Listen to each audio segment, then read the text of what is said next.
பொறுப்பா கவனிச்சு சீரோவடா உண்மையா உழைக்கிற நமக்கு எல்லா நன்மைகளும் நாடி வந்து கூடுதடா.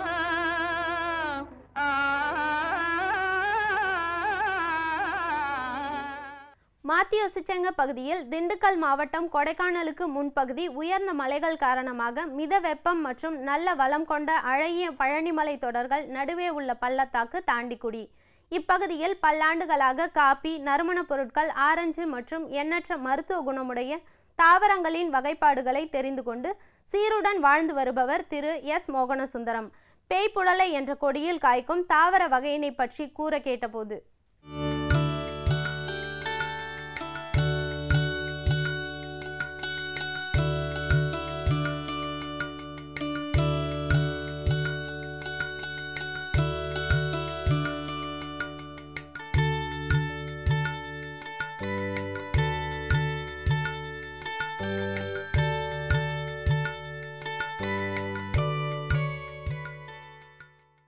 என் பேர் எஸ் மோகனசுந்தரம், தாண்டிக்குடி, கொடைக்கானல் தாலுகா, திண்டுக்கல் மாவட்டம்.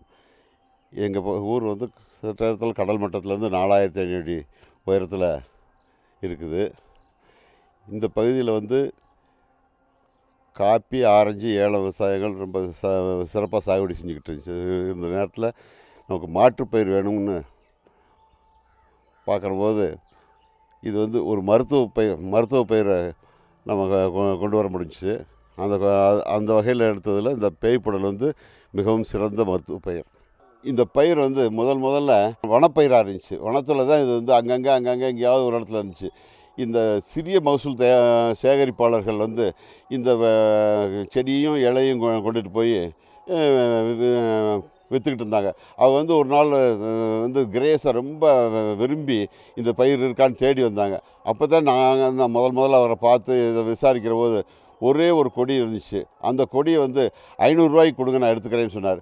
என்னடா நமக்கு காட்டில் வந்து சும்மா கண்டபடி பறந்து கிடக்கு, இது 500 ரூபாய்க்கு கொடுக்குறாருன்னு சொல்லி அதுக்கப்புறம் இதை வந்து இந்த வனத்தில் போய் தேடி இதில் நல்ல ப்ரீடாக கண்டுபிடிச்சி முதல்ல நான் வந்து 2009 இதை வந்து பணப்பயிராக மாற்ற முடியும், பயிர் செய்யக்கூடிய பயிராக மாற்ற முடியும் அப்படின்னு சொல்லி நான் பண்ணேனுங்க. முதல்ல நான் வந்து பந்தலில் போட்டு இது பண்ணேன். அதில் ஏன் இதில் இப்படி பண்ணேன்னு கேட்டிங்கன்னா, இந்த தோட்டக்கலைத்துறை வந்து மருத்துவ பயிரிடணும் சொல்லி நிறையா எல்லாத்தையும் இன்சிஸ்ட் பண்ணிக்கிட்டு இருந்தாங்க.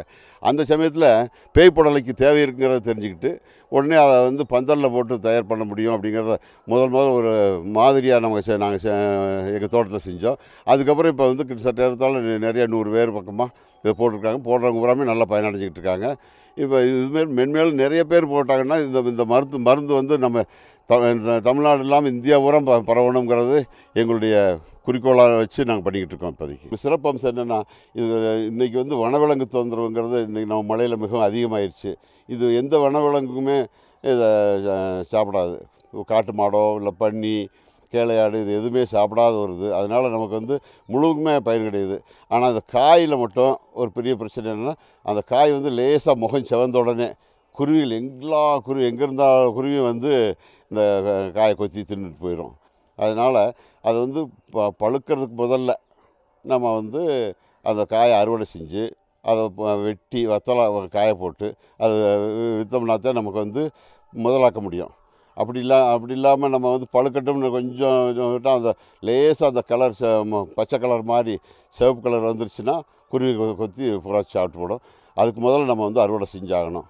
அப்போ கிட்டத்தட்ட ஒரு 15 நாளைக்கு ஒருக்காவோ இல்லை ஒரு மாதத்துக்கு ஒருக்காவோ இந்த காய்களை வந்து அறுவடை செஞ்சோம்னா தான் நமக்கு வந்து முதல் தேரும். அப்படி நம்ம அதில் வந்து அது ஒரு விஷயத்தில் மட்டும் கண்ணு கருத்துமாக நம்ம விவசாயிகளுக்கு தெரிவு செஞ்சு செயல்படணும். இஞ்சி மற்றும் பச்சை மிளகாய் நம் அன்றாட உணவில் பயன்படுத்தப்படுகிறது. பச்சை மிளகாயை கழுவி சுத்தப்படுத்தி கொதிக்க வைத்து அரைத்து உலர்த்தி பொடி செய்யலாம். வாசனை பொருளும் வண்ணம் தரும் கலவையும் சேர்வதால் வணிக ரீதியாக பெரிதும் பொருள் ஈட்டப்படுகிறது. 1 கிலோ பச்சை மிளகாயிலிருந்து 130 கிராம் பொடி தயார் செய்யலாம். இது மருத்துவத்துறையில் பெரிதும் பயன்படுத்தப்படுகிறது. இதேபோல் இஞ்சியிலும் பொடி தயார் செய்யலாம். இது பற்றி மேலும் பல விரிவான தகவல்களை நமக்கு தர வருகிறார் கொடுவள்ளி உணவு மற்றும் பால்வள தொழில்நுட்ப கல்லூரியின் உதவி பேராசிரியை முனைவர் கே. சுதா அவர்கள்.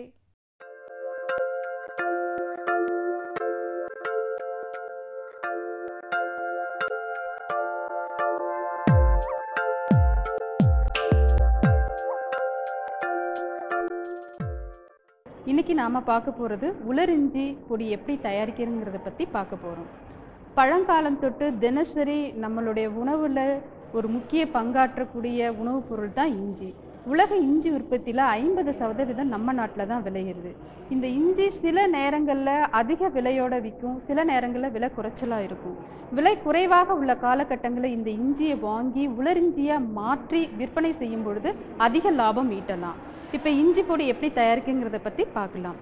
நல்ல முற்றிய தரமான இஞ்சிகளை தேர்ந்தெடுத்துக்கணும். அதில் ஏதாவது தரமற்ற பகுதி இருப்பின் அதில் முற்றிலுமாக நீக்கிட்டு நல்லா கழுவிக்கணும். இந்த மாதிரி கழுவும் பொழுது இஞ்சியில் இருக்கிற அந்த மண் தூசுக்கள் எல்லாம் முற்றிலுமாக நீங்கிவிடும்.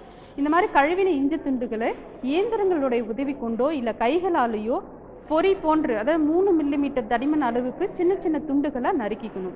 இந்த நறுக்கிய இஞ்சி துண்டுகளை சூரிய வெளியில் தூசுப்படாமல் நல்லா காய வைக்கணும். இந்த மாதிரி சிறு சிறு துண்டுகளாக மாற்றும் பொழுது அதோடைய உலரும் தன்மை அதிகரிக்கும், மேலும் அதோடைய தரமும் பாதுகாக்கப்படுகிறது. இந்த மாதிரி சூரிய வெளியில் காய வச்ச இஞ்சி துண்டுகளை மறுபடியும் அவனில், அதாவது உலர்த்துவானை கொண்டு 65 டிகிரி செல்சியஸுக்கு நல்லா காய வைக்கணும். இந்த மாதிரி காய வைக்கும் பொழுது இதோடைய ஈரப்பதம் வந்து பார்த்திங்கன்னா 4லிருந்து 8% இருக்குமாறு பார்த்துக்கணும். இந்த மாதிரி உலர்ந்த இஞ்சி துண்டுகளை அரவை இயந்திரத்தில் கொண்டு நல்லா பொடியாக்கி பேக்கேஜ் பண்ணி நம்ம வந்து விற்பனைக்கு கொண்டு வரலாம். இப்போ பார்த்தீங்கன்னா உணவு விடுதிகள், சூப்பர் மார்க்கெட், மளிகை கடை, உணவகங்கள் இவற்றெல்லாம் ஈஸியாக விற்பனை செய்ய முடியும். இந்த மாதிரி இஞ்சி பொடி தயாரிக்கும் பொழுது இதோடைய சுவையும் மனமும் அதிக நாட்கள் பாதுகாக்கப்படுகிறது. பச்சை மிளகாய் பொடி எப்படி தயாரிக்கிறதுங்கிறத பற்றி பார்க்க போகிறோம். பச்சை மிளகாய் நறுமண பொருளில் மிக முக்கியமான பொருள். நம் நாட்டில் ஆந்திரா, ஒரிஷா, மகாராஷ்டிரா, மேற்கு வங்காளம், கர்நாடகம், ராஜஸ்தான் மற்றும் தமிழ்நாடு போன்ற மாநிலங்களில் மிளகாய் உற்பத்தியில் முக்கிய பங்காற்றுகின்றது. பயன்பாட்டின் தேவைக்கு ஏற்ப அறுவடை செய்யும் பக்குவம் மாறுபடும். உதாரணத்துக்கு நன்றாக முற்றிய மிளகாய் வேண்டுமானால் சிவப்பு கலந்த பச்சை நிறத்தில் இருக்கும் பொழுது அறுவடை செய்ய வேண்டும். இந்த அறுவடை செய்யும் பக்குவத்தை பொறுத்து மிளகாயினுடைய நிறம் மற்றும் காரம் மாறுபடுகிறது. உதாரணத்துக்கு பச்சை மிளகாய் பார்த்தீங்கன்னா 3லிருந்து 4 வாரங்களில் முழு வளர்ச்சி அடைந்து சிவப்பு நிறத்துக்கு மாறும். இந்த சிவப்பு நிற மிளகாய்களை அறுவடை செஞ்சு பொடியாக்கி கிடைக்கிறது தான் வந்துட்டு மிளகாய் பொடி, சிவப்பு மிளகாய் பொடி. ஆனால் இந்த பச்சை மிளகாய் பொடி என்பது முற்றிலும் மாறுபட்ட ஒன்று. இது வந்து முழு வளர்ச்சி அடைவதற்கு முன்பு சிறிது நாட்களுக்கு முன்பு, அதாவது ஒரு 5 நாட்களுக்கு முன்பே வந்துட்டு மிளகாயை அறுவடை செஞ்சுவிடும். இந்த மாதிரி அறுவடை செஞ்ச பச்சை மிளகாயிலிருந்து தான் மிளகாய் பொடி தயாரிக்க முடியும். மிளகாய் பொடின்னு பச்சை மிளகாய் பொடின்னு பார்த்தீங்கன்னா 1 கிலோ பச்சை மிளகாயிலிருந்து சுமார் 150 கிராம் பச்சை மிளகாய் பொடியை தயாரிக்க முடியும். இந்த பச்சை மிளகாய் பொடி பார்த்தீங்கன்னா மிகவும் சுவை மற்றும் நிறம் மாறாமல் நன்றா பளிச்சுன்னு இருக்கும். இப்போ பச்சை மிளகாய் பொடி எப்படி தயாரிக்குங்கிறத பற்றி பார்க்கலாம். முதல்ல நல்ல தரமான பச்சை மிளகாயில் தேர்ந்தெடுத்து அதோடைய காம்புகளை நல்லா நீக்கிடணும். காம்புகளை நீக்கிய பின்பு நல்லா தண்ணியில் வந்துட்டு நல்லா கழுவுறது மூலமாக அதில் ஏதாவது மண் தூசிகள் இருந்தால் முழுவதுமாக நீங்கிடும். இந்த மாதிரி பண்ண பச்சை மிளகாய்களை வந்துட்டு 65 டிகிரி செல்சியஸ் கொதி நீரில் வந்துட்டு போட்டு பிளான்ச்சிங் பண்ணணும். பிளான்ச்சிங்கிறது கொதிக்கிற தண்ணியில் போட்டு உடனே வந்துட்டு குளிர வைக்கிற முறைக்கு தான் பிளான்ச்சிங்னு சொல்லுவாங்க. இந்த பிளான்ச்சிங் பண்ண பச்சை மிளகாய்களை சிறு சிறு துண்டுகளாக வந்துட்டு நறுக்கி அதை வந்து சூரிய ஒளியிலையோ இல்லை சூரிய உலர்த்தியை கொண்டோ நல்லா உலர்த்தணும். இந்த மாதிரி உலர்ந்த பச்சை மிளகாய்களை மறுபடியும் உலர்த்துவான், அதாவது அவனில் வச்சுட்டு ஈரப்பதம் 4% வரல இருக்குமாறு பார்த்து அதை வந்து இன்னும் நல்லா காய வைக்கணும். இந்த மாதிரி காய்ந்த பச்சை மிளகாய்களை அரவை இயந்திரம் கொண்டு பொடியாக்கி அதை பேக்கெட் பண்ணி நம்ம விற்பனைக்கு செய்யலாம். இந்த மாதிரி கிடைக்கக்கூடிய பச்சை மிளகாயினுடைய பார்த்தீங்கன்னா அதோடைய நிறம் வந்துட்டு என்ன பண்ணணும்னா நல்ல பச்சை நிறத்தில் இருக்கும். சிவப்பு மிளகாய் பயன்படுத்துறதுக்கு பதிலாக இந்த பச்சை மிளகாயை பயன்படுத்தும் பொழுது அந்த உணவுப் பொருளுடைய சுவை வந்து இன்னும் அதிகமாக தெரியும். எனவே பச்சை மிளகாய் வந்து பொருளாதார ரீதியாக மட்டும் இல்லாமல் நம்மளுடைய உடல் ஆரோக்கியத்துக்கும் பயன்படுத்தக்கூடியதாக இருக்கிறதால இதை வந்து சிறு தொழிலாகவும் இல்லை குடிசை தொழிலாகவும் நம்ம வந்துட்டு இதை செஞ்சு நல்ல லாபம் பெறலாம். இந்நிகழ்ச்சி பற்றிய உங்களது கருத்துக்களும் ஆலோசனைகளும் வரவேற்கப்படுகின்றன. எங்களுடைய மின்னஞ்சல் முகவரி ddagri05chennai@gmail.com. மீண்டும் நாளைய பொன் விளையும் பூமி நிகழ்ச்சியில் சந்திப்போம். நன்றி, வணக்கம்.